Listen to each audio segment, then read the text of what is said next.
Paano mo ibabangon ang iyong sarili sa sobrang sakit na dinanas ng iyong puso sa nakaraan? Ano ang gagawin mo para tuluyang maghilom ang sugat na yun? Siya si Nesha Abigail Hernandez. Tawagin niyo na lang na Abby dahil ang unang pangalan niya, kinalimutan na ng dalaga. Dahil sa pangalang iyon ay halos madurog ng pino ang kanyang puso. Isang matapang na dalaga si Abby dahil nakaya nito ang lahat ng pagsubok sa buhay. Simula bata, nahubog ang puso nito upang maging matapang sa hamon ng buhay. Ngunit kahit palapalaban at matapang ka, oras na minahal mo na ang dudurog sa'yo, wala ka nang mailalabas na tapang at lakas. Kasal na lang sana ang kulang para matupad niya na ang pinapangarap. Ngunit hindi iyon ipinahintulot ng langit sa dalaga. Sa mismong gabi na sanang sasabihin niya na buntis siya at ang nobyo niya ang ama, ay doon din niya nahuling may kasiping itong ibang babae.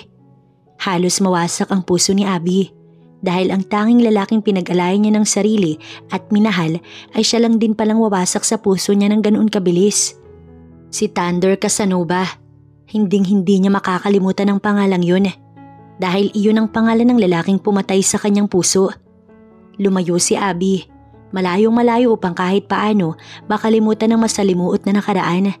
Sa paglayo niya, dala niya sa sinapupunan ang anghel na siyang tanging nagbibigay ng lakas sa kanya. Ngunit hindi rin nagtagal iyon. Ilang taon lang din nang bumalik siya ng Pilipinas dahil sa pagpanaw ni Esmeralda na ina ng kanyang namayapang ama.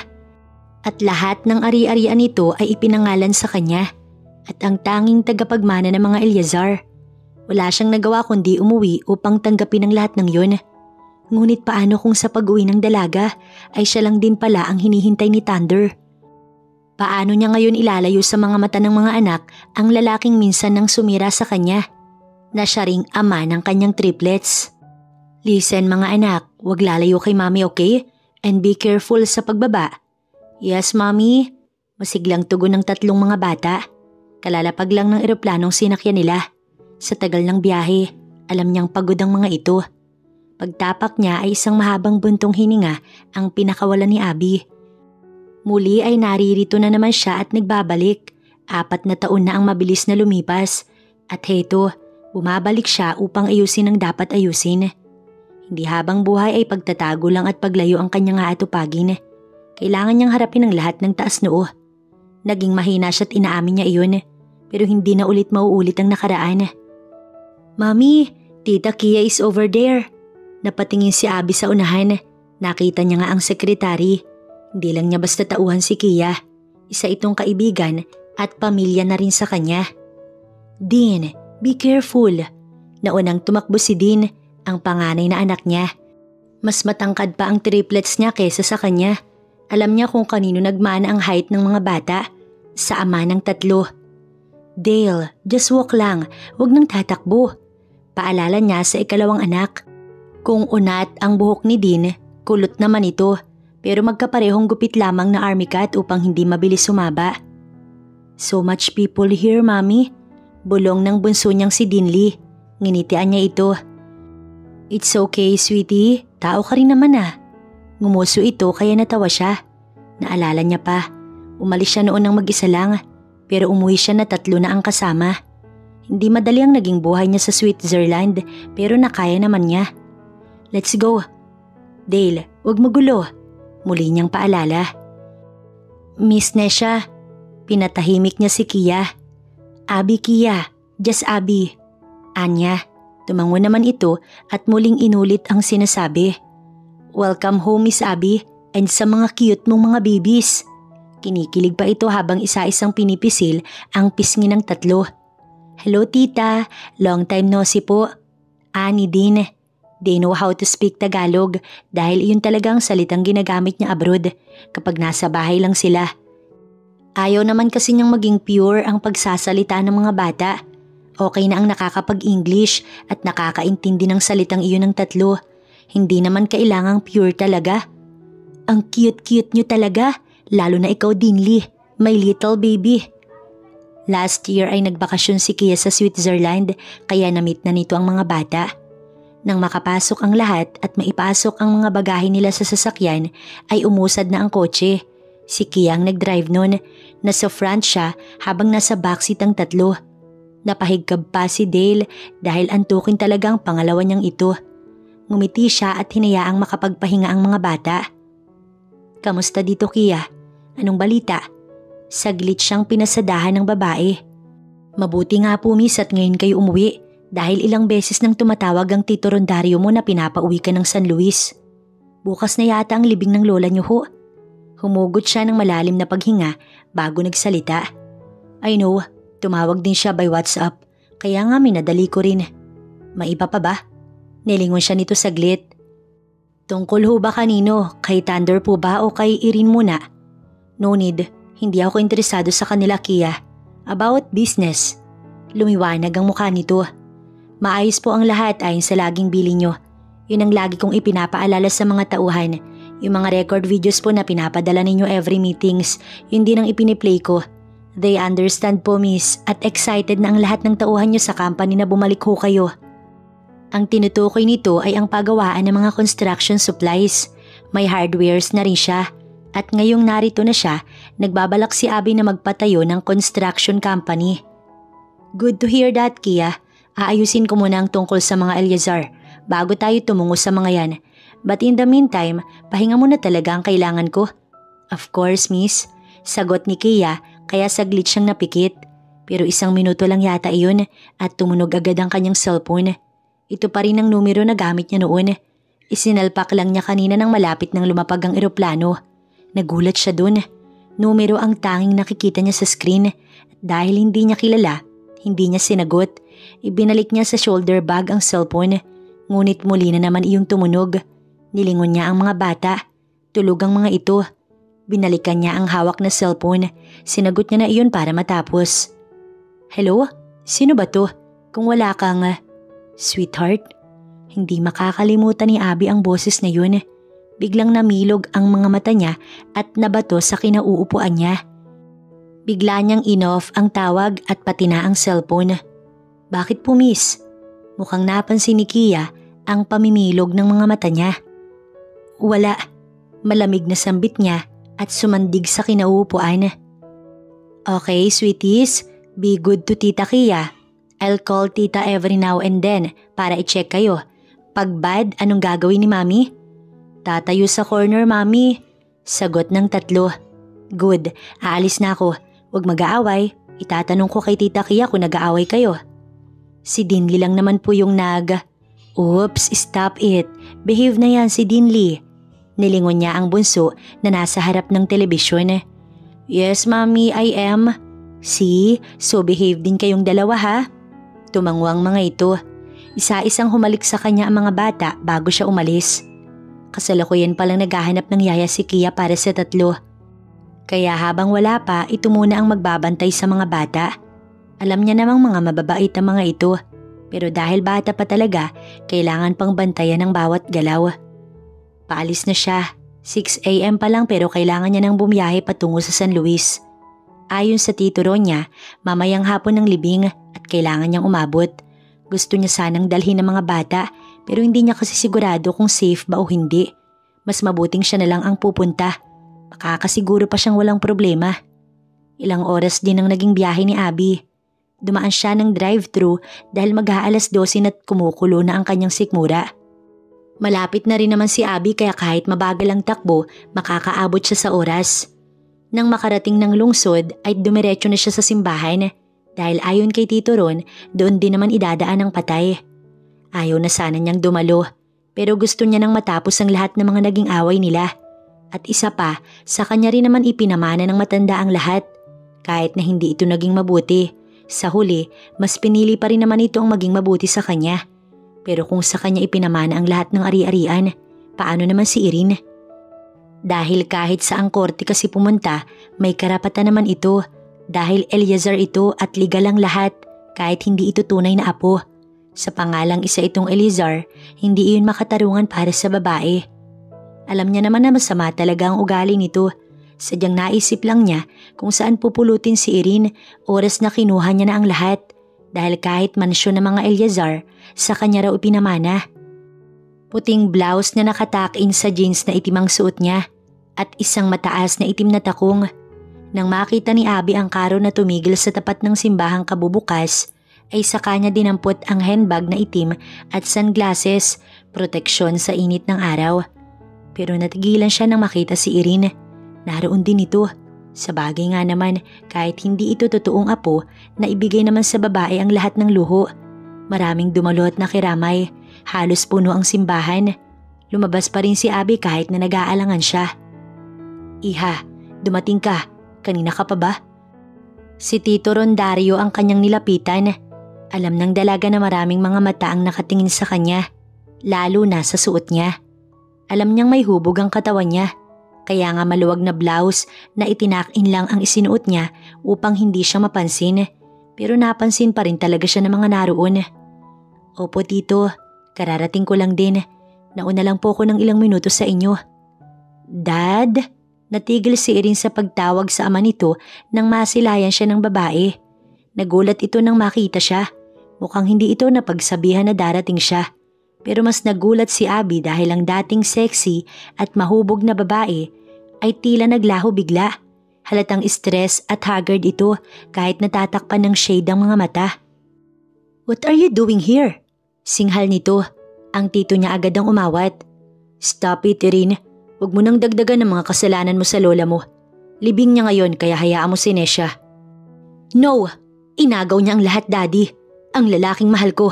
Ang lola ko. Ang yaman natin at lahat. Sa lakas ng tinig nito ay may iilang nasa labas ng simbahan ang napatingin sa kanila.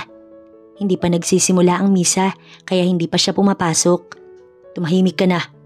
Kaya ka itinakwil ng lola mo dahil sa ugali mo. Kaya please, irespeto mo ang Lola Esmeralda mo kahit ngayon lang.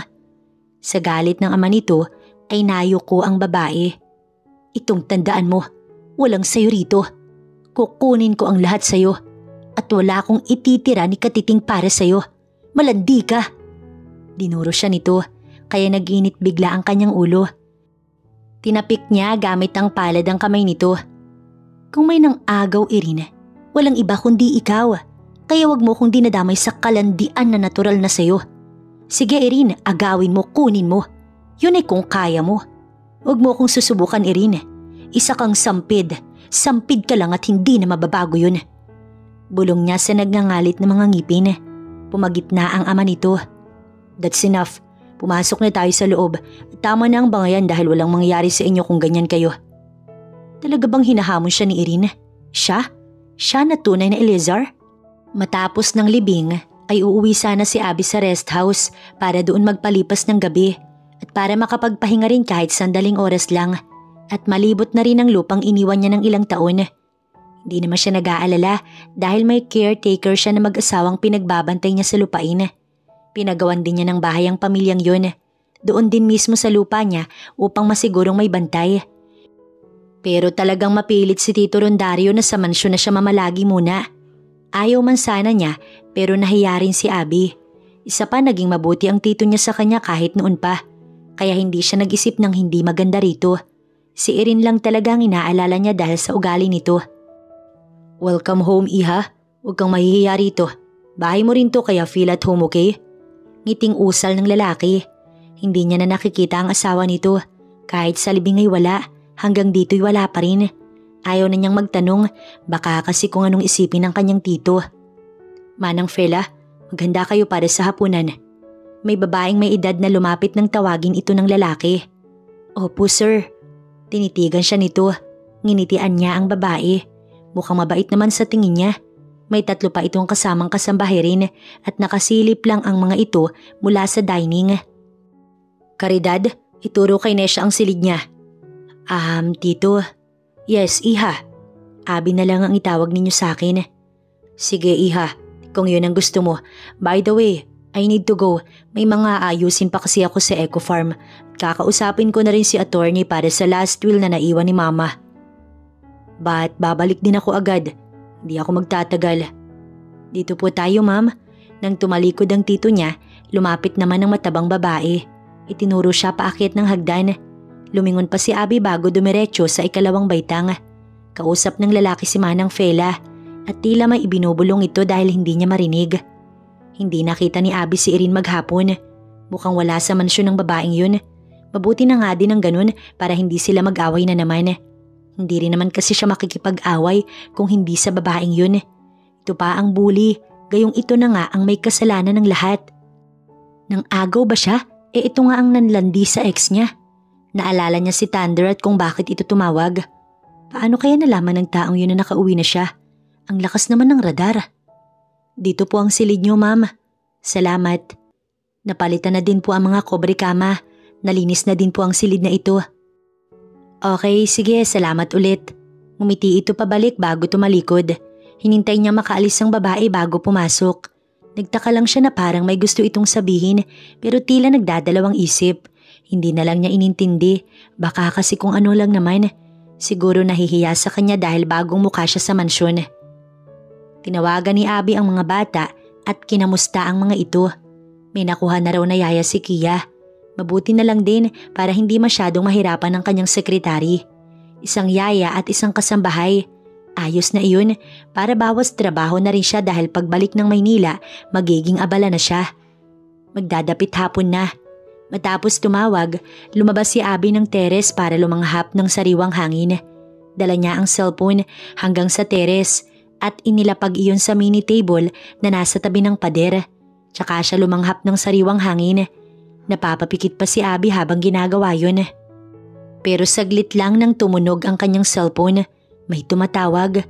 Sinagot niya nang hindi inaalam kung sino ang tumatawag. Hindi niya tinignan ng screen. Diretso siya agad sa answer button at itinapat sa tenga. Yes, hello? Nesha, listen to me. Biglang tinitigan ni Abby ang screen. Unknown number. Kilala niya ang tinig sa kabilang linya. Please, huwag mong ibababa ang cellphone mo. Just listen to me, sweetheart. Umalis ka na dyan sa mansyon ngayon. They will kill you, Nesha. Answer me, please. Sa gulat niya ay in-off niya ang cellphone pero ilang saglit lang tumunog iyon at sunod-sunod na text message ang dumating sa kanya. Umalis ka sa mansyon ng mga Eliazar, sweetheart. Listen to me, please. Papatayin ka nila. Go now. Hindi niya alam kung saan nakuha ni Thunder ang number niya pero mukhang sumusobra na ito. Ano bang pinagsasasabi ng taong yun? Hindi malaman ni Abby kung paano nalalaman ni Thunder lahat ng galaw niya. Pati ba naman sa lugar na ito'y alam din ng taong yun? At ano bang sinasabi nitong papatayin siya? Pinilit iwinaksi ni Abby ang mga sinasabi ni Thunder sa tawag at text kanina. Naligo na lang din siya para kahit paano mabawasan ang negative energy na pumapasok sa isip niya ngayon. Kung totoo nga ang sinasabi nito, sino naman?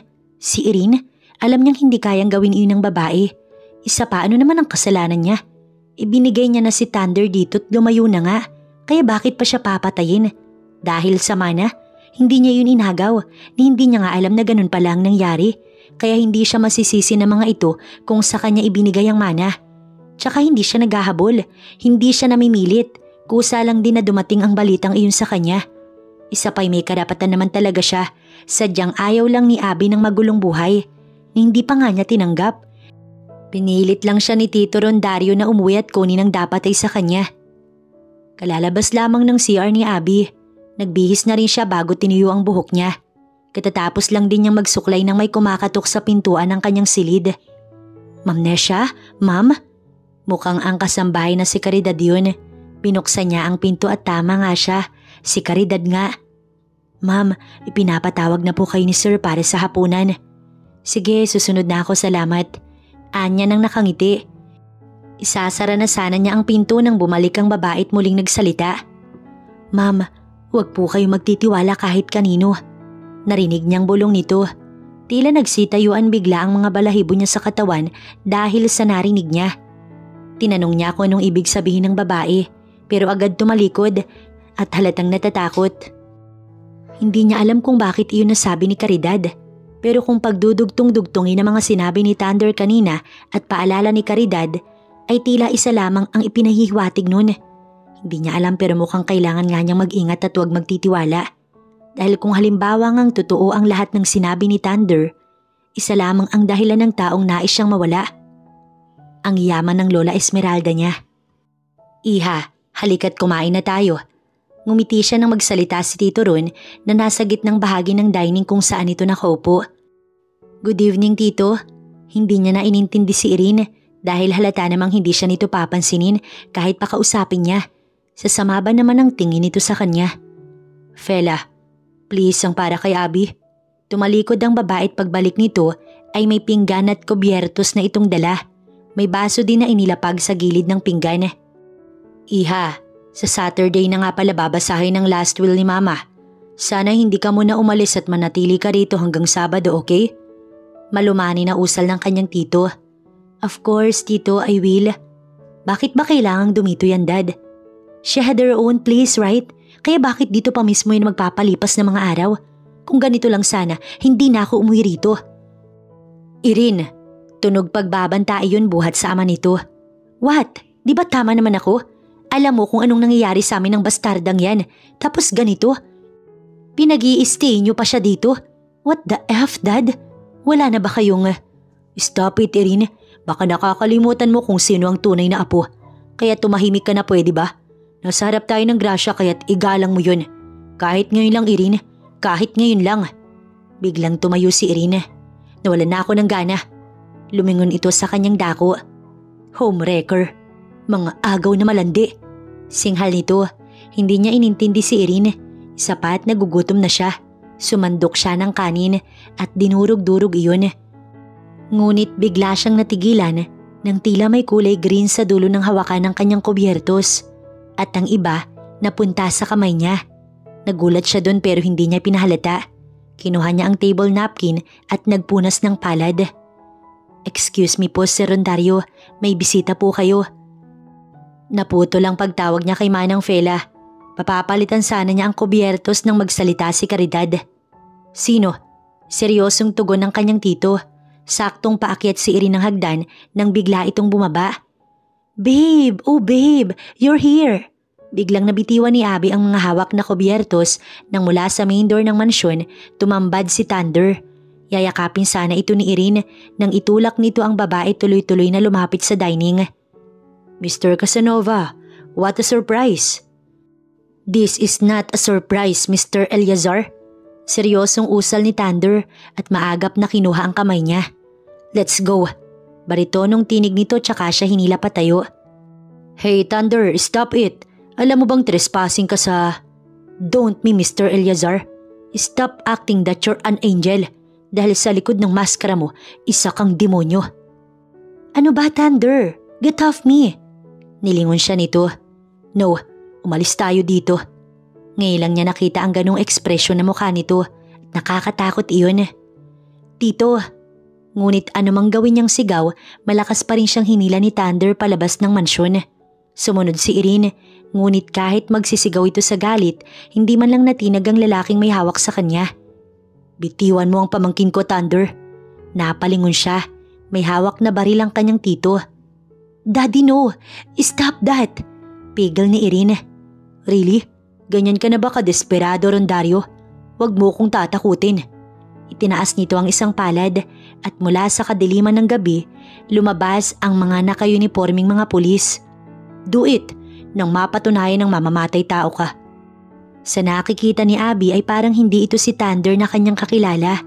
Ibang-iba ito kaysa sa palangiti at joker na Thunder. Bababa ako. Matigas niyang usal. Malayo pa siya sa rest house. Pero kung ganito ang kasama niya si Thunder, mas mabuti pang maglakad at habulin ng rapist o aso. What? Narinig mo, di ba? Itigil mo ang kotse at bababa na ako. Anyang muli. Do you know what time is it now, Hanesha? It's 7:23 p.m. Namilog ang mata niyang tinitigan niya ito. I don't care kung hating gabi pa ito, Thunder. At wag mo kong tatawagin sa pangalang yan dahil matagal ko nang isinumpa ang pangalan na binabanggit mo. Natigilan ito at tila nahimasmasan. Come on, ihahatid na kita. Maraming masamang tao sa paligid. Baka mapano ka pa. Wala akong pakailam kung ano man ang mangyari sa akin. Bakit ba narito ka? At bakit mo alam na nasa mansyon ako ng mga Eleazar? Sinusundan mo ba ako? Tumaas ang tinig niya. Muling ibinalik ni Thunder ang mga mata sa daan. Alam kong kahapon ka bumalik ng Pilipinas. I have my own ways to find out. At nalaman ko rin na narito ka. So I called you pero hindi ka sumasagot at pinatayan mo pa ako ng cellphone. Are you serious sa lahat ng sinasabi mo? Alam mo ba kung anong meron tayo? Matagal na tayong tapos. Wala na. Alam mo kung bakit? Pinasadahan siya ng mabilis na titig at kitang-kita niya sa mga mata nito ang lungkot. Tumigil siya sa pagsasalita niya. Bababa na ako. Seryosong usal niya rito. Tumigil ang kotse at ikinagulat niya iyon. Agad niyang binuksan ang pinto at walang lingong bumaba ng sasakyan. Nesh, Abby please, magpapaliwanag ako. Alam kong galit ka, but please try to listen me first. Alam niyang nakasunod ito dahil hindi umaandar ang sasakyan. Pero kahit ano pang sigaw nito, tuloy-tuloy ang kanyang lakad. Hindi niya pinakikinggan lahat ng mga sinasabi nito. Hanggang sa nagulat na lamang si Abby nang hukulitin nito ang kanyang pulsuhan. I said wait. Inis na nitong usal. Ano bang problema mo? Pwede ba lumayas ka na? Salamat ha, dahil iniligtas mo ko dun sa tito ko at sa babae mo. Ngumisi siya at nakatitig lang ito sa kanya. So ngayon okay ka na ba? Pwede mo na ba akong lubayan at bumalik ka sa irin mo na siyang kalandian mo? Sa isang segundong iyon, mabilis na nasakop ni Thunder ang kanyang labi. Ngunit pinanindigan ni Abby ang galit rito. Kinagat niya ang labi nito dahilan para mabitiwan siya. Yun din ang naging pagkakataon niya para muling lumipad ang palad niya sa pisngi nito. Itong tatandaan mo, Thunder. Minsan lang ako nagmahal, pero sa isang kagaya mo pa. Pero nagising na rin ako't hindi na iyon mauulit.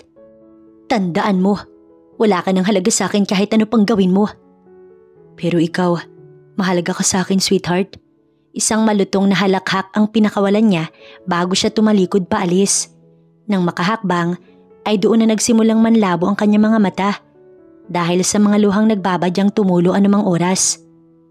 Nang umalis sila kanina, naiwan ng mga pulis doon. Hindi niya alam kung ano na ang nangyari, pero alam niya na malulusutan iyon ng kanyang tito. Hindi pa siya 100% sure na papatayin siya ng kanyang tito dahil noon pa man naging mabuti ito sa kanya.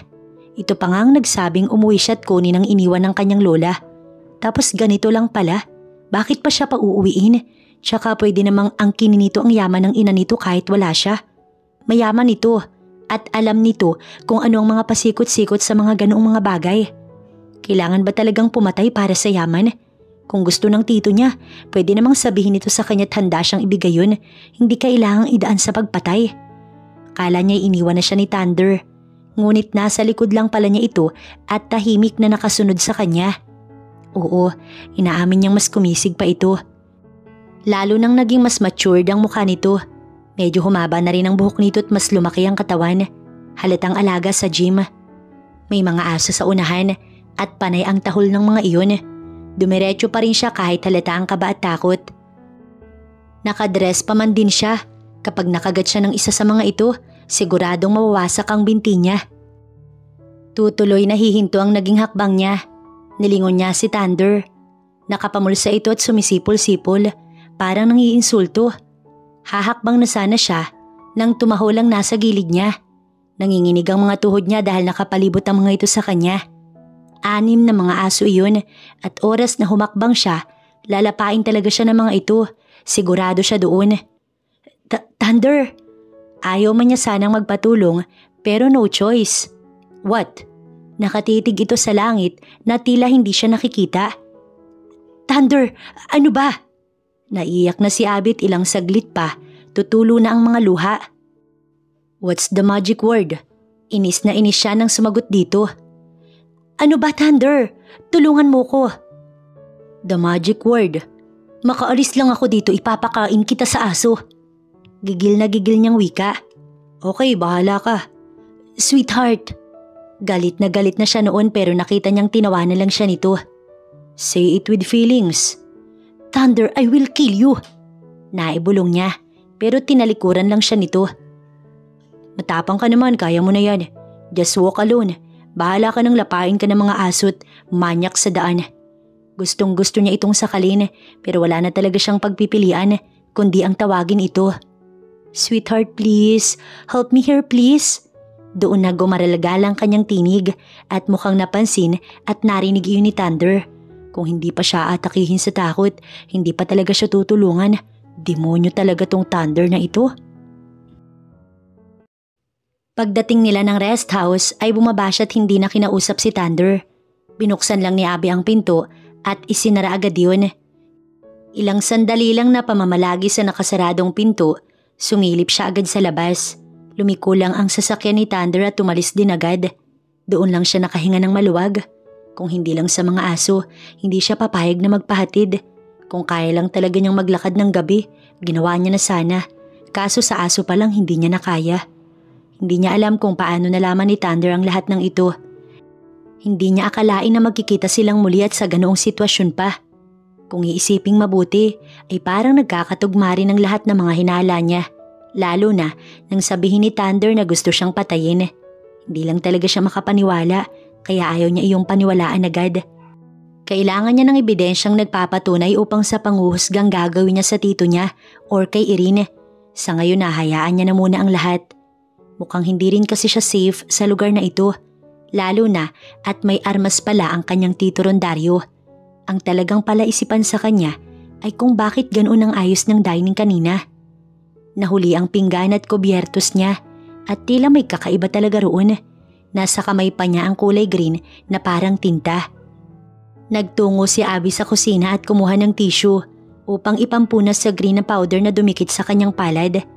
Iuuwi niya sa Manila ito bukas at ipapadala sa mga eksperto upang malaman niya kung bakit may ganun. Hindi rin iyon masasabing dishwashing liquid dahil alam niya ang amoy ng mga panghugas. Tsaka powder iyon, hindi paste o liquid. Sadyang nabasa lang kaya iyon dumikit sa kanyang daliri. At dahil hindi nakapaghapunan si Abby, naligo siya ulit tsaka na siya nagluto ng dinner. Mga canned goods, ramen at mga noodles lang ang naroon. May itlog rin sa ref pero hindi niya alam kung okay pa ba yun. Kaya para makasiguro, hindi niya na iyon niluto. Ramen na lang ang kinain niya ng gabi dahil no choice. Gabi na rin kasi para tawagan si Manang Lourdes at Manong Pater na tagalinis at tagabantay ng bahay at kanyang lupa. Pantawid gutom na rin naman iyon kaya ayos lamang. Siniguro ni Abby na sarado ang lahat ng pinto ng bahay bago siya umakyat. Hindi niya alam kung nasaan si Thunder. At isa pa, bakit niya naman ito iisipin? Pero aminin man niya o sa hindi, ito ang nagligtas sa kanya sa hindi inaasahang pangyayari.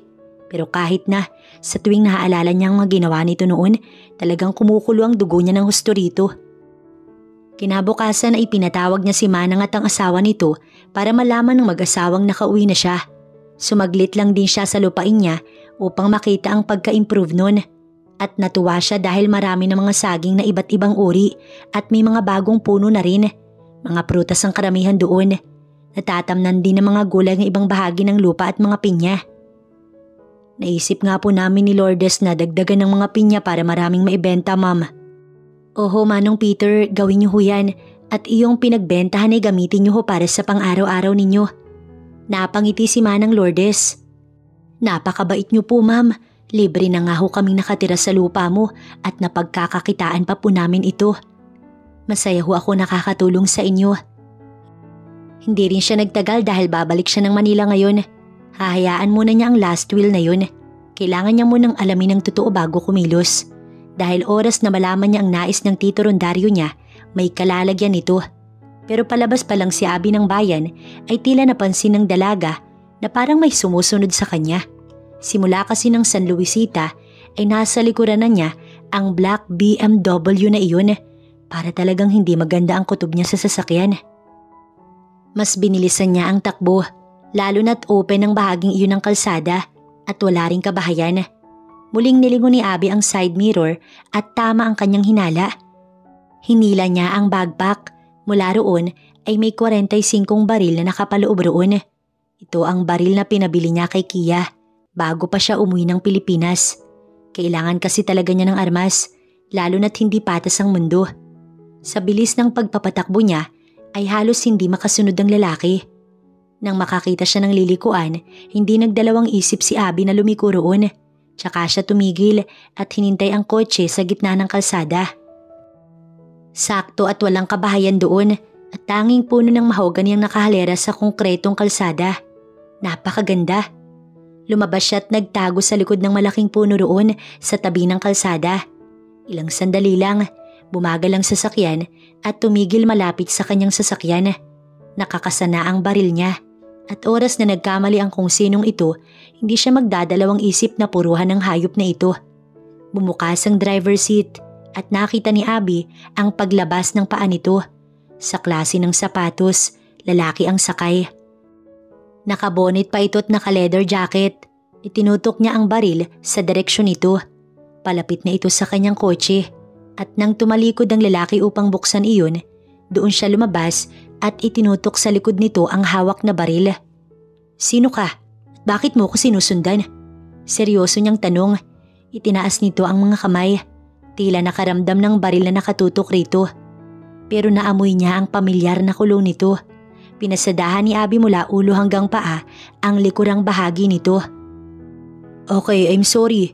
Gusto ko lang masigurong makakabalik ka ng Manila ng safe, sweetheart." Tsaka nito tinanggal ang bonnet at may kasama pang kindat. Umiwas siya ng tingin. "Thunder, sinusundan mo ko? Tapos nakabonet ka? Are you out of your mind?" Seryoso itong tumitig sa kanya. "I think Hindi ako nakikipagbiruan dito. Pwede ba? Hayaan mo na ako. Hindi kita kailangan. Kaya ko ang sarili ko. At bakit ka ba sunod ng sunod? Paano kung nabaril kita?" Inis na inis niyang bulalas rito. "I just want you to be safe." "Thank you but I can manage. Tigilan mo na ako, pwede ba? Tumigil ka na. Bumalik ka kay Irene dahil mas bagay kayo. Dahil pareho kayong Makati." Tsaka niya ito tinalikuran. Pero nagulat siya nang bigla nitong inagaw ang hawak niyang baril. Namimilog ang mga matang napatingin ng dalaga sa mga gulong na pinaputukan nito. "There, now let's go." Tsaka siya hinila patungo sa kotse nito. "Bitiwan mo ko." Pero anumang subok niya, hindi siya makawala sa palad nito. "Thunder, ano ba?" "Makinig ka sa akin, pwede ba? Bago mo ko husgahan, pwede bang pakinggan mo muna ako, Nesha?"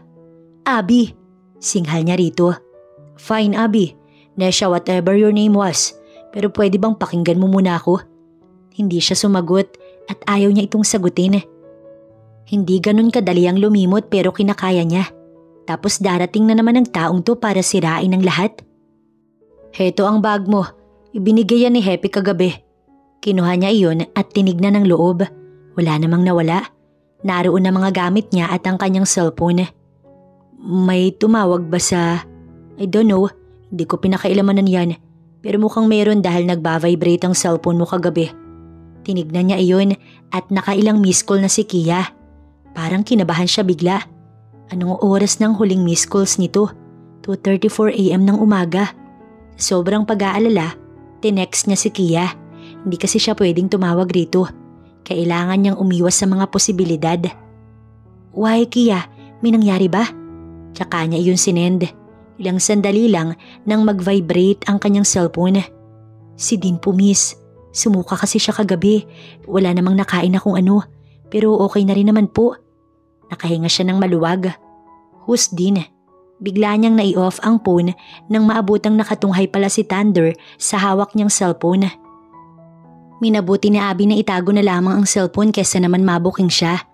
Hindi na rin niya sinagot si Thunder at inabala na lamang ang atensyon sa mga tanawing matatanaw sa kabaan ng kalsadang tinatahak nila pa Manila. Mabuti na lang din at hindi na ito nangulit pa. Hindi naman kasi basta-basta na lang sasabihin rito na may anak sila. Dahil sa sobrang sakit ng ginawa nito noon sa kanya, sa tingin niyo ba ganun lang kadaling magpatawad? Lalo na at kitang-kita ng dalawang mga mata niyang kahiyupan nito at ni Irene. Sabihin na nating nakalipas na iyon. Pero yung sakit na idunulot ng mga ito sa kanya ay naroon pa rin. Hindi na rin kailangan ng paliwanag ang mga nakita niya. Dahil huling-huli niya ang mga ito. Sa tingin niyo ba madaling magpatawad ng ganong klaseng kasalanan? Siguro sa inyo oo, pero kay Abby ay hindi. Yes, what happened? Natigil ang pag-iisip niya nang marinig ang tinig ni Thunder. May tumawag rito at sinagot iyon ng lalaki. Hindi siya nagabalang lingunin ito. Nanatili siyang nakadungaw sa bintana at inabala ang sarili sa mga nakikitang establishments sa bawat madadaanan nila. "I'm on my way." Nagulat si Abby nang bumilis ang takbo nila pero hindi pa rin siya naimik, hinayaan niya lang ito. May kalahating oras pa bago sila nakarating ng Quezon pero bigla itong nag-iba ng daan. "Ibaba mo ko rito, kaya ko nang umuwi ng mag-isa." Seryoso niyang usal pero hindi ito tumigil o sumagot man lang. Tuloy-tuloy lang ito sa pagmamaneho. Ayaw na rin niyang ulitin pang sinabi kaya hindi na siya nagsalita ulit. Nang tumigil ang sasakyan ni Thunder, tahimik lang niyang sinusundan ng tingin ng kalalabas na lalaki.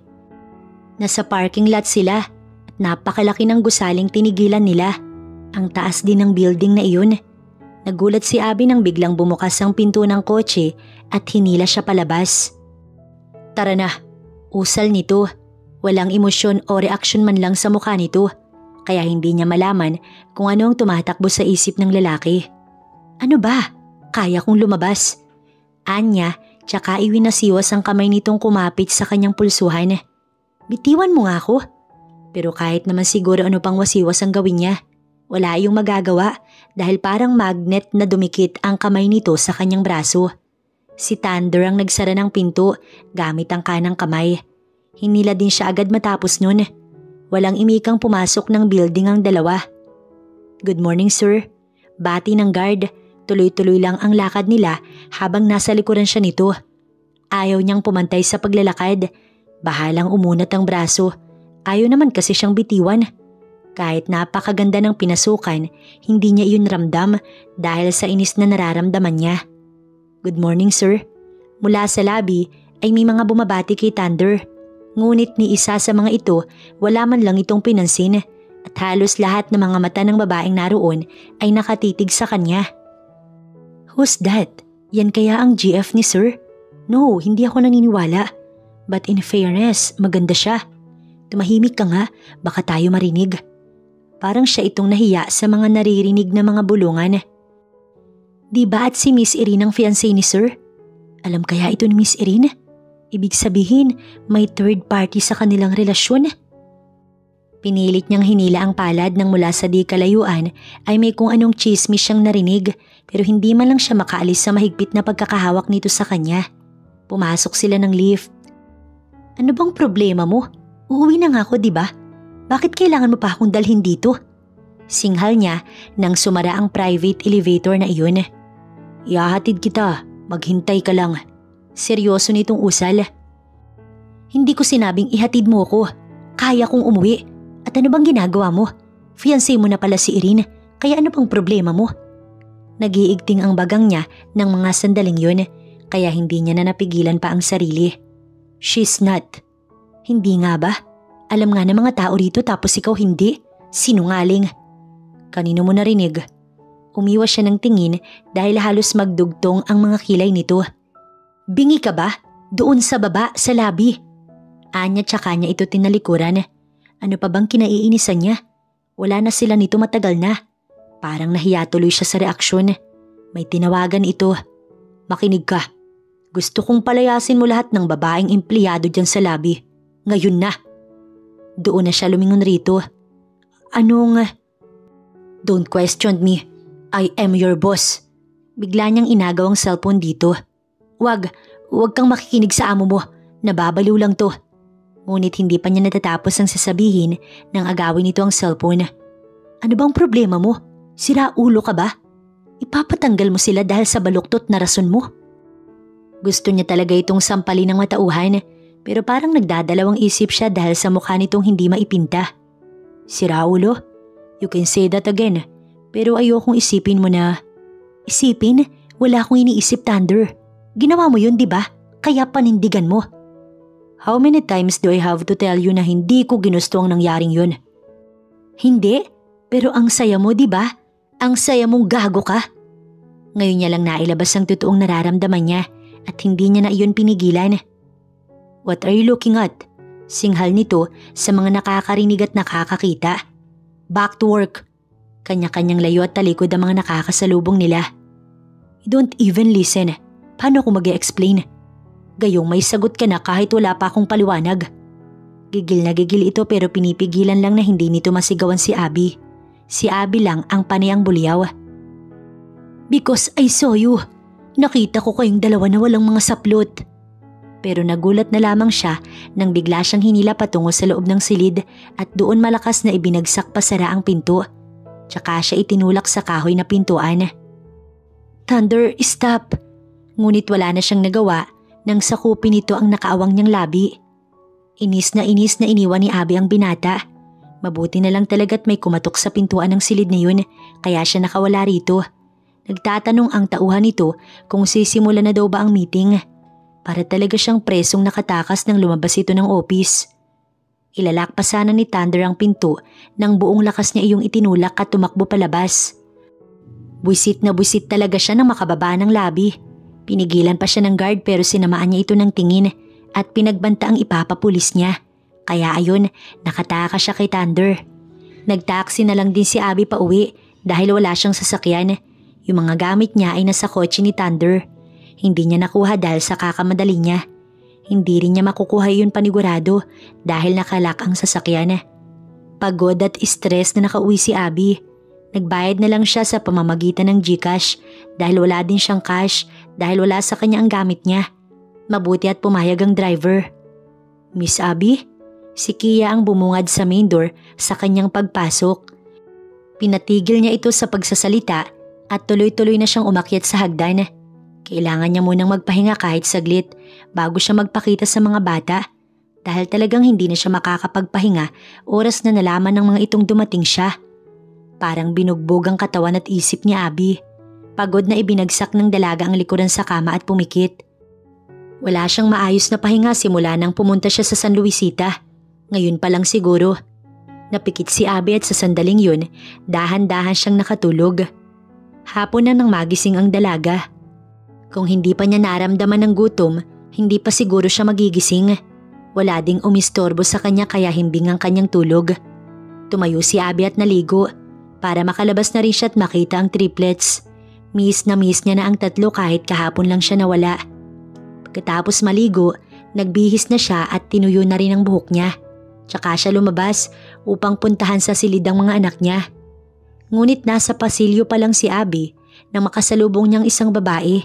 Sa banta niya ay nasa 40s na ito. Katamtaman lang ang katawan at hanggang tenga niya siguro. Pero parang maldita ang mukha nito.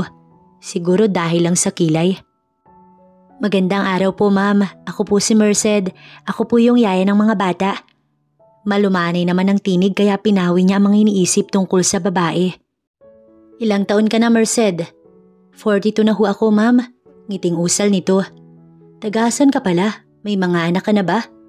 Tagasan Luisita po. At wala pa po akong mga anak. Naghahanap pa po na magkakagusto sa akin. Talaga?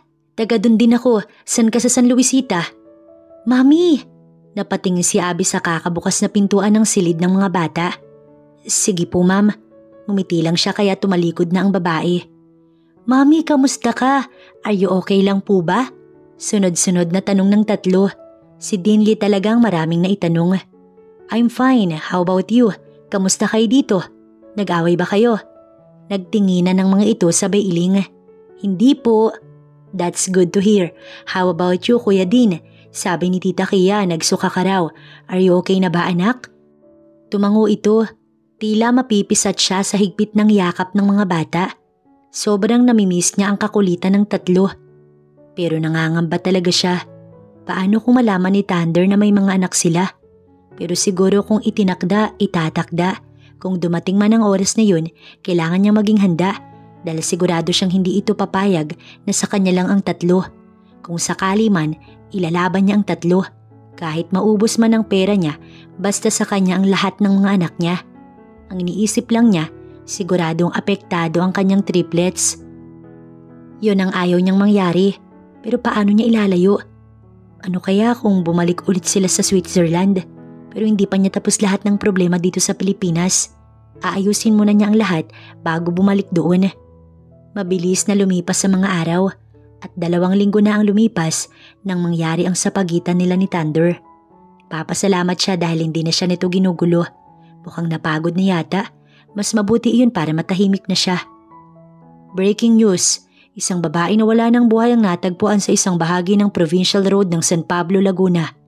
Kinilala ang biktima sa mga IDs nito na nasa loob ng mismong sasakyan. Si Irene Corpus Eliazar.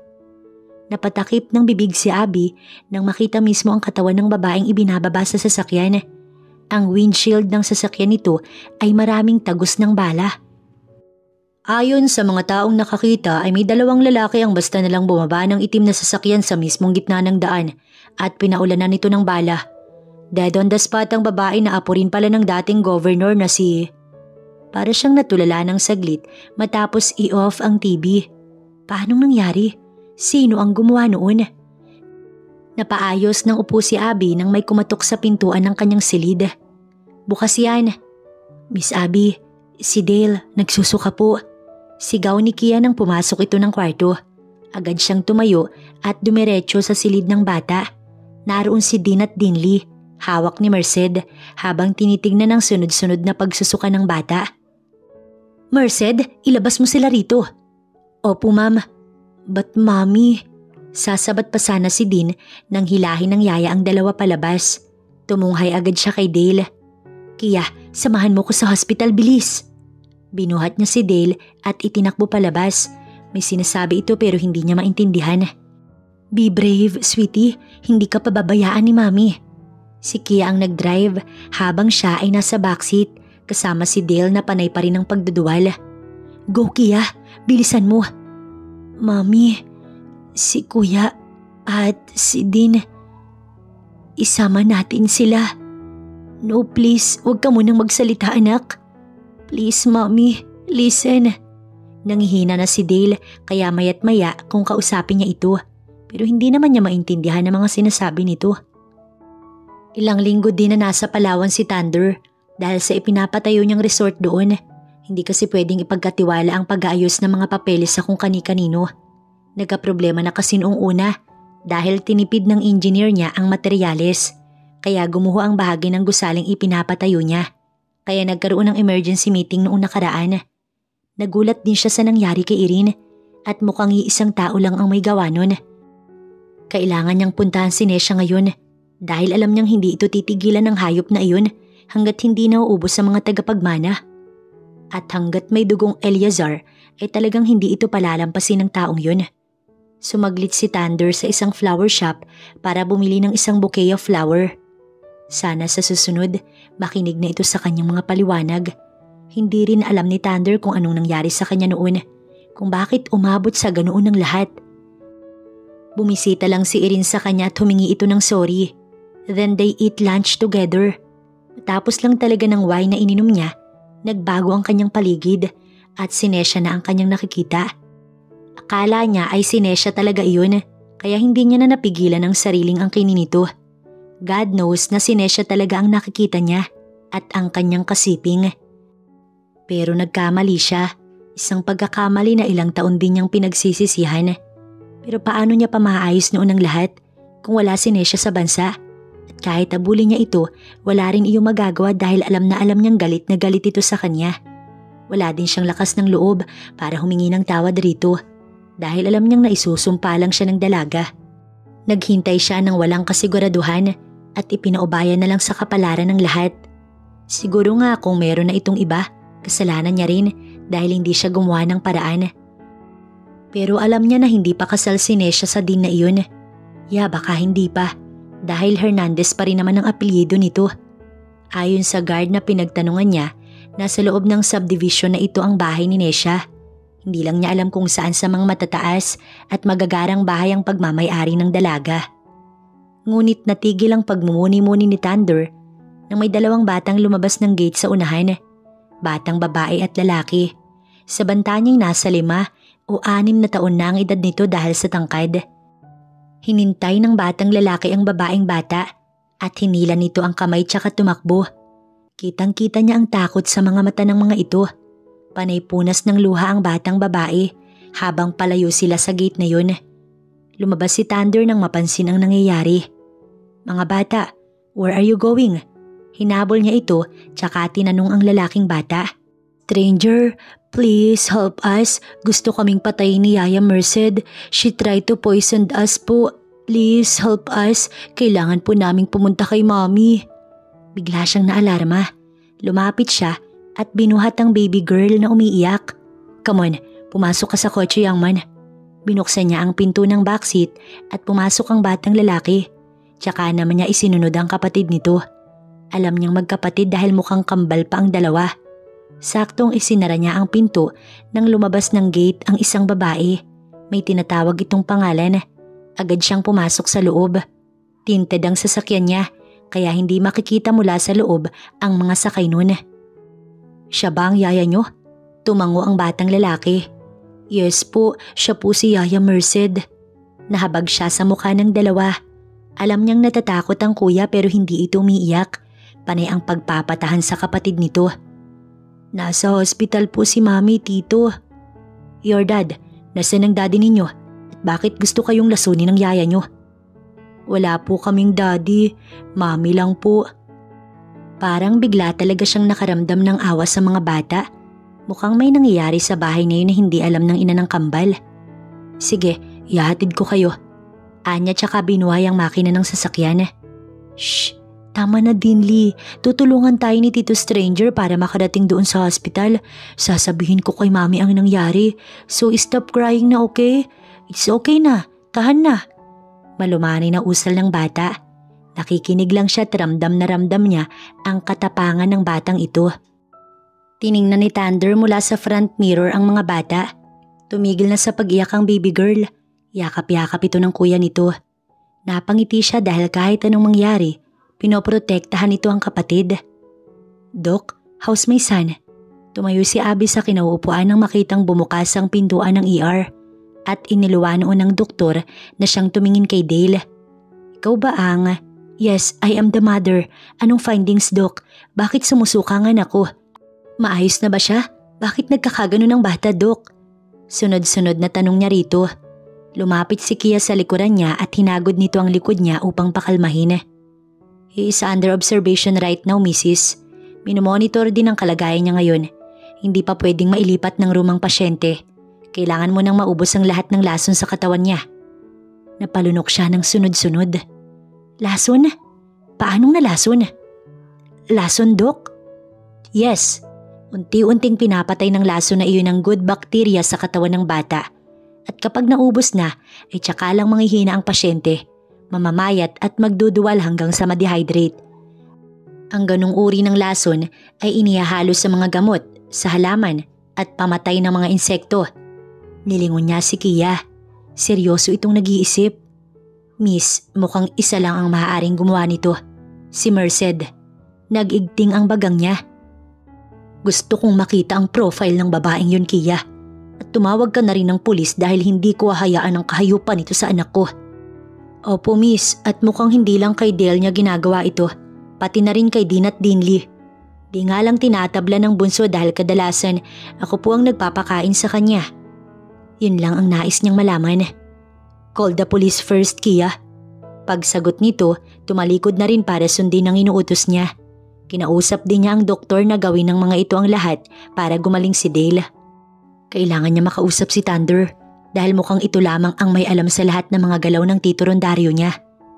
Hindi pa pwedeng ilipat ang pasyente, Mrs. Baka mamaya pa dahil patuloy pa siyang inoobserbahan. Sige, Doc, salamat. Pwede bang wag niyo muna nga hayaang walang bantay ang anak ko? Aalis muna ako para sa isang importanteng bagay. Pumayag naman ang doktor. Pinagkatiwala niya kay Kia ang pagmamasid kay Dale. Siya ang gagalaw ngayon para mapadali ang lahat. Tumawag na rin si Kia ng mga pulis, pero bago yun, kailangan niyang balikan ng dalawa pang mga bata sa kanyang bahay. Yun pala ang nais sabihin ni Dale sa kanya kanina, pero hindi siya nakikinig. Parang nagsisisi rin siya kung bakit hindi siya nakinig kay Dale.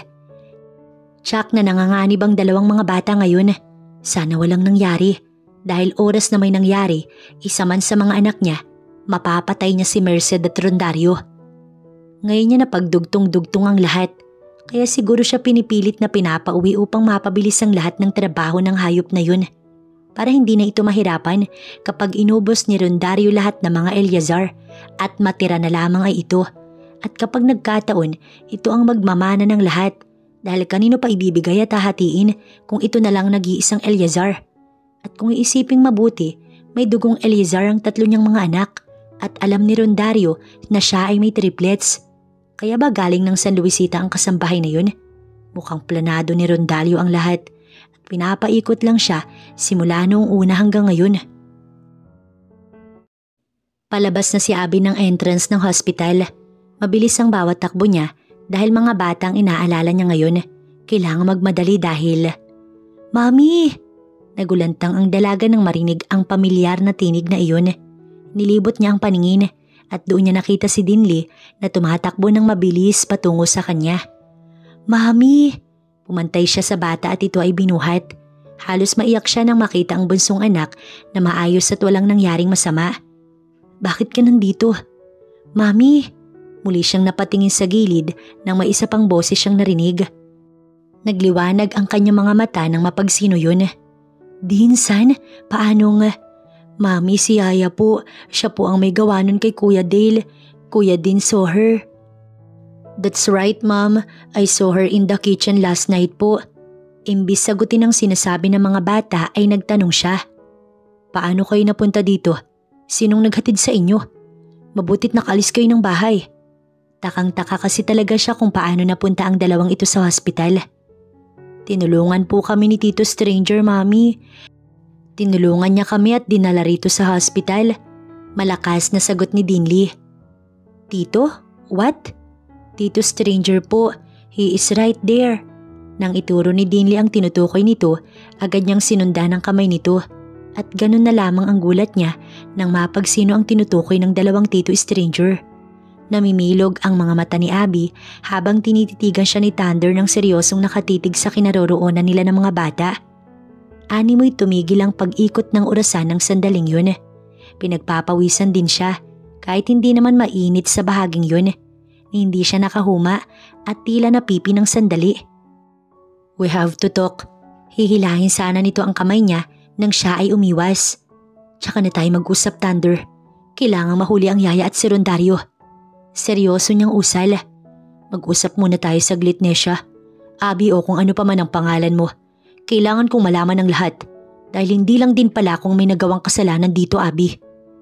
Pinapasok niya muna ang mga bata sa kanyang kotse. Pero lumabas din agad ang mga ito at nagre-reklamong mabaho dahil siguro iyon sa mga suka ni Dale kanina. Binuksan ni Thunder ang sasakyan nito na naroon lang din sa parking at pinapasok ang dalawa. Kakaiba ang titig nitong ipinupukol sa mga bata. Anime gustong-gusto nitong yakapin ang dalawa pero nagpipigil lamang. Nang makitang nasa loob na ang mga bata, agad naman siyang hinila sa braso ni Thunder at dumistansya ng kaunti.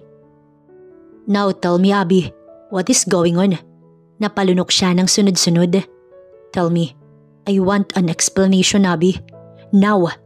Tumaas ang tinig nito. Nayuko siya. Ilang segundong katahimikan ng namayani. Pero nang magbanta si Thunder, doon na siya nagpasyang magkwento. At lahat-lahat ng mga nais nitong marinig at malaman, sinabi niya rito. "At hindi ko ito gagawin, Thunder, kung hindi mo ko niloko." Tumulo ang kanyang mga luha. Ngayon lang siya nagkwento na umiiyak. Hindi niya mapigil ang emosyon dahil sa kahayupan nito. Niloko mo ko, Thunder. Isa na ang oras na aminin kong buntis ako. Pero ako ang sinurpresa mo. Ako ang nagulat dahil sa nakita ko." Lumapit ito, ngunit unti-unti siyang umatras. "Hindi ko alam kung paanong nangyari iyon, Abby. Dahil akala ko ikaw siya. Akala ko ikaw talaga yon pero hindi. Nagising lang ako na makita kita sa tapat ng pinto at umiiyak. Hindi ko alam kung anong ginawa ni Irene, pero hindi ko yun gagawin kung hindi ko nakita ang mukha mo sa kanya. I am sorry, sweetheart. Hindi ko na nagawang magpaliwanag dahil alam kong hindi mo rin ako patatawarin dahil sa ginawa kong yun." Gumaralgal ang tinig nito. Maging siya'y tumutulo na rin ang mga luha habang nakikinig siya kay Thunder. "I don't know, Thunder. Huwag mo munang dagdagan ng lahat ng problema ko ngayon. Maawa ka. Kailangan ko lang ngayon ng tulong mo para maipakulong si Rondario at ang Yaya ng mga bata. She tried to poison my kids." "Our kids, Abby." Pagtatama nito, hindi ito nagsalita. Lumapit ito sa sasakyang pagmamay-ari nito at binuksan ang pintuan sa backseat. Tsaka nito niyakap ang dalawang mga bata na tahimik na nakaupo. "Tito, what are you doing?" Tanong ni Dinley. "I am your daddy." Bulong nito nang nauutal. Alam niyang umiiyak si Thunder dahil mula sa likod, kitang-kita niya ang pagyugyug ng balikat nito. Nasa likuran siya at nakatingin sa kanya ang dalawang bata. Tila humihingi ng kasiguraduhan at permiso. "Go on. That stranger is Thunder. Ang daddy ninyo mga anak." Kahit siya hindi mapigilan ng luhang tumutulo. Ngumiti si Abby nang makitang mahigpit na gumanti ng yakap ang dalawa. But how, Mami? Sabi mo po wala na kaming daddy, Mami. Kahit yakap ito ni Thunder at panay ang pagsasalita ni Dinley. Just quiet please, ang ingay ng mouth mo, Dinley. Reklamo ni Din sa kapatid. Mami, I just want to know lang naman why ngayon lang, bumitaw si Thunder. Natatawa ito habang nakatingin sa dalawang bata. Daddy will explain it later, sweeties. For now, kailangan ko munang kausapin si Mami. Tumango ang dalawang bata. Tinawagan niya si Kia at pinapakuha si Din at Dinley sa parking. Bago sila umalis ay pumasok muna si Thunder sa hospital para makita si Dale. At kitang-kita niya ang pagguyom ng mga kamao nito habang nakatanaw sa salaming bintana. May mga nurse sa loob ng silid na iyon habang chinecheck ang heartbeat ni Dale. Wala pa ring malay ang anak niya. Kung sana sinabi mo sa akin ito agad, Abby, hindi ito aabot sa ganito. Bulong ni Thunder. Hindi na siya sumagot dahil alam niyang may kasalanan din siya. Pero hindi naman kasi pumasok sa isip niya na pati ang mga bata idadamay ni Rondario. Kung hindi pa to nangyari, baka hindi mo pa balaking ipaalam sa akin ang lahat. Or baka nga kung hindi ko aksidenteng nasalubong ang magkapatid, baka hindi ka pa aamin. Alam kong may malaki akong kasalanang nagawa, pero hindi rason yun para itago mo ng matagal ang mga bata sa akin. Dugtong nito, ayaw niya munang magsalita sa ngayon dahil kailangan niya talaga ng tulong ni Thunder. Saglit lang siyang tinitigan ni Thunder at saka na nito kinuha ang cellphone sa bulsa. May tinawagan. Tumalikod siya para magpaalam muna sa mga bata. Kailangan niyang sumama kay Thunder para hulihin ang mga hayop na nasa likod ng lahat ng to. We're on our way, Hepe. Pagbalik niya, nagulat na lamang si Abby nang hawakan siya nito sa palad. Let's go, nahuli na si Merced. Bulong nito, hindi na siya naimik at nagpatianod na lang sa binata palabas ng hospital. Si Rondario, pasakay na sila ng sasakyan nang magtanong siya. Ikinasa na ni Hepe ang manhunt operation para sa tito mo. Nabantayan na rin lahat ng airport at mga pier. Di siya makakatakas anuman ang gawin niya. Hindi ko yun papayagan. Ramdam niya ang gigil sa mga salita nito. Hayop ka? Pagdating ng presinto, isang malakas na sampal ang pinakawalan niya sa babaeng nakaposas. Agad na inilayo ni Thunder ang dalaga dahil baka mapatay nito ang babae.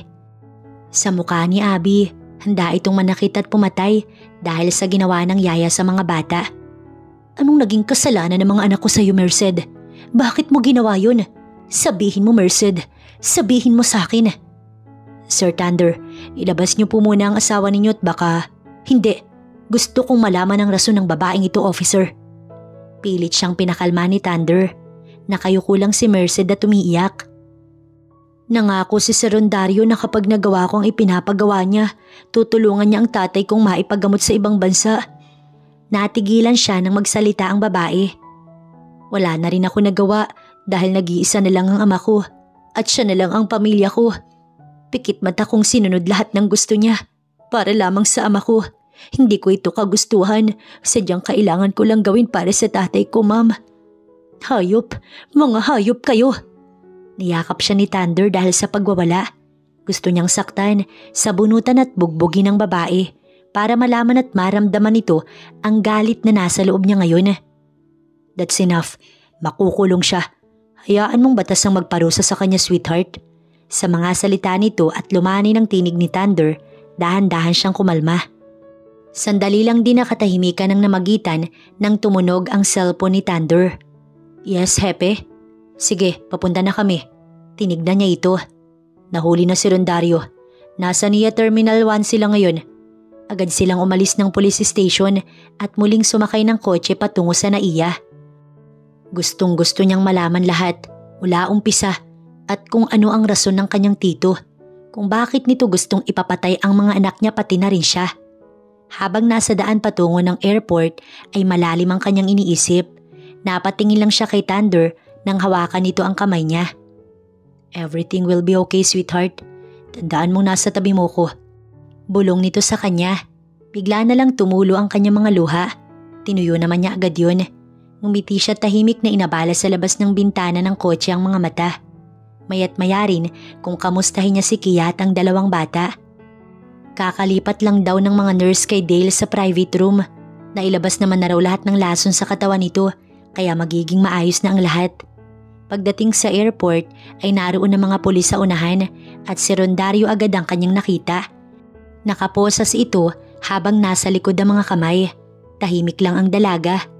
Pagdating sa harap ng tito niya, umiti pa siya pero biglang nagulat ang lahat nang lumipad ang kanyang kamao. Demonyo ka! Sabay-sabay na gumalaw ang mga pulis at inilayo ng mga ito ang sospek dahil kung hindi ay bubugbugin niya talaga ito hanggang sa malamog ang mukha nito. Tama na, Abby. Bitiwan mo ko, Thunder. Papatayin kong hayop na yan. Officers, binabantaan niya ako. Narinig niyo? Oo, papatayin kita. At muli siyang sumugod. Mabuti na lang at nahawakan si Abby ni Thunder. Bakit, tito? Bakit mo to ginagawa? Wala akong naging kasalanan sa'yo. Wala. Ngumisi ito at maya-maya ay humalakhak. Wala ba? Ang maging anak ni Rondel, ang agawin ng lahat ng yaman na dapat ay akin lang. Hindi ba kasalanan na yun, Nesha Abigail? Naging mabuti ako sa'yo. Pero madali kitang mapasunod. Kagaya ka rin ng ama mong mga utu-utu. Tsaka ito humalakhak na animoy nababaliw na. Si Rondario Eleazar. Bata pa lamang ito nang magkaroon ng inggit sa kakambal na si Rondel. Hanggang paglaki, dala-dala nito ang inggit sa kapatid. Siguro dahil sa hindi patas na pagtrato ng mga magulang, kaya ito nagkaganon. Dahil kung hindi ito kailanman makakaramdam ng ganoon. Panganay si Rondario sa kambal. Ngunit si Rondel ang pinahawak ng mga negosyo at ito ang pinagkatiwalaan ng ina ng mga ito nang mawala ang ama ng magkapatid. Tumagal at nagkagusto sa isang kasambahay si Rondel. Kakasal na sana ang dalawa nang malaman ni Senyora Esmeralda at si Rondario ang nagsabi nun kaya agad gumawa ng hakbang si Esmeralda. Sa kasamaang palad, na disgrasya si Rondel. Itatanan sana nito si Welma na noon ay buntis kay Nesha Abigail. At iyon ay kasalanan pa rin ni Rondario dahil sinabotahin nito ang sasakyan ng kapatid. Hindi natuloy ang pagtaka dahil naging critical si Rondel. Doon din na lamang may sakit ito. Yun na ang naging pagkakataon ni Rondario na unti-unti itong patayin gamit ang laso na ginamit rin ito sa triplets. Dahil hindi ka kaagad mamamatay doon, manghihina ka magsusuka ng magsusuka hanggang sa mamatay. Akala ng lahat ay parte pa rin iyon ng sakit ni Rondel. Ngunit hindi. Ayaw din kasing magpadala sa hospital ng lalaki dahil alam daw nitong malapit na itong mawala. Inihabilin ni Rondel ang mag-ina nito sa kapatid. Ginawa nga ni Rondario ngunit huli na itong gumalaw. Nagkaroon na ng pagkakataon ng si Nesha na kunin lahat ng lupang dapat ay sa pamilya ng dalaga. Nagsimulang gumawa noon ng plano si Rondario upang mas mapalapit sa dalaga at ipakitang mabuti itong tao at kontra rin ito sa ina.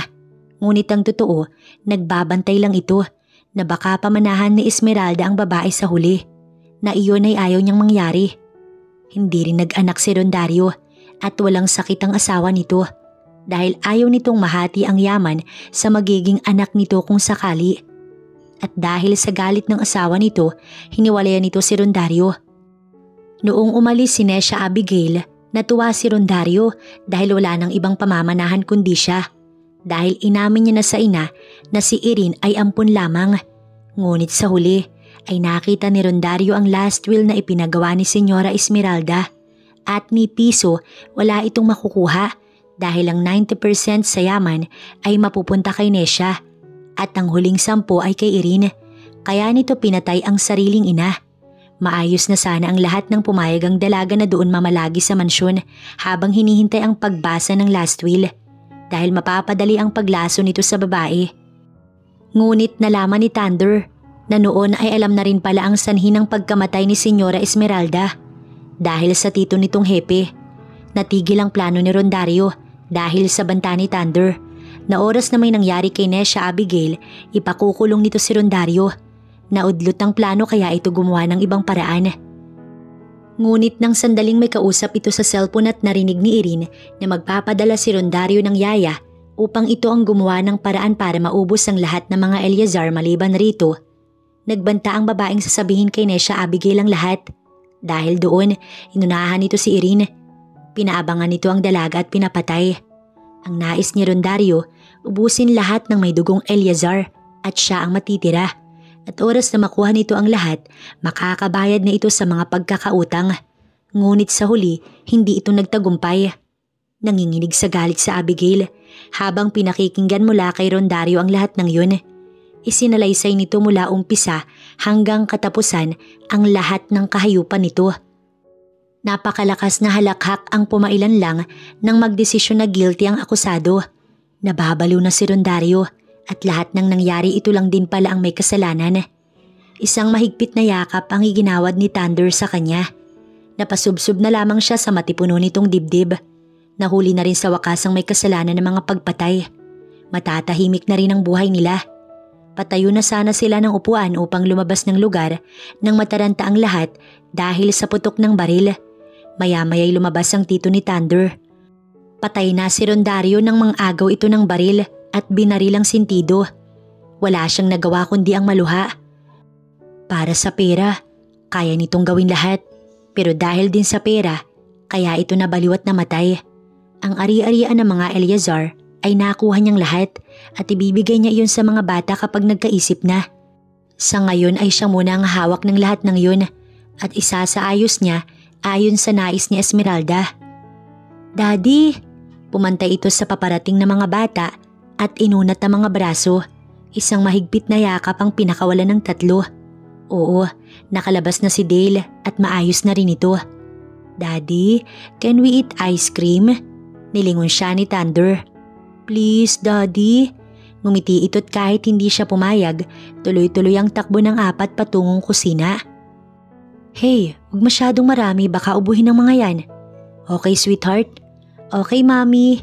Ani ng tatlo at nagtawanan kasama ng ama. Napangiti na lang siya. Thunder is a CEO pala ng isang construction company. Nagbabalak pa man din siya na ganoong negosyo, pero dahil meron na si Thunder, hindi niya na itutuloy. Isa pa ayaw din siya nitong pagtrabahuhin dahil ito na raw ang bahala. Thunder proposed to her last night pero ang sabi niya, next year na lang dahil sa mga taong namatay. Si Irene, Lola Esmeralda at ang tito niyang si Rondario. Sa ngayon ay narito sila sa hacienda dahil summer. Next month ay papasok na kasi sa preschool ang kanyang triplets. Kaya habang bakasyon, hahayaan muna nila ni Thunder na magsaya ang mga bata. Sumakay ng kabayo, mag-fishing sa dagat, magtanim ng mga gulay at mag-harvest. Sobrang saya niya dahil ang buhay na pangarap niya ay kusang ibinigay ng langit at sobra-sobra pa. Mga bata, wag tumakbo. Oops, Dale, stop that, madudumihan ka. Dinley, hey, mahuhulog ka dyan. Stop. Ngunit isang halik sa labi ang nagpatigil sa pagsisigaw niya. Tama na yan. Hayaan mo na dahil mga bata pa ang mga anak natin. Hayaan mong maramdaman nila ang madumihan. Mahulog sa… Ano? Mahulog sa puno? Sira ka ba? Natawa na lang si Thunder dahil sa panlalaki ng mga mata niya. Joke lang naman. Tsaka siya nito niyakap ng mahigpit. I love you so much, sweetheart. Hindi ko pa yun nasasabi pero ngayon, araw-araw kong sasabihin sa'yo. Mahal din kita, sadyang siraulo ka lang. Sorry, mahal na mahal kita. At kahit araw-araw kong sabihin ng sorry, basta mapatawad mo lang ako ng tuluyan. Dean, stop running around. Mahilo ka, sweetie. Pwede na siguro natin silang sundan. Mga malalaki na rin naman sila. Shut up. Ayoko. Ang hirap-hirap kayong mga anak. Napalakas ang tawa ni Thunder nang sumigaw siya. May kasama pang palo.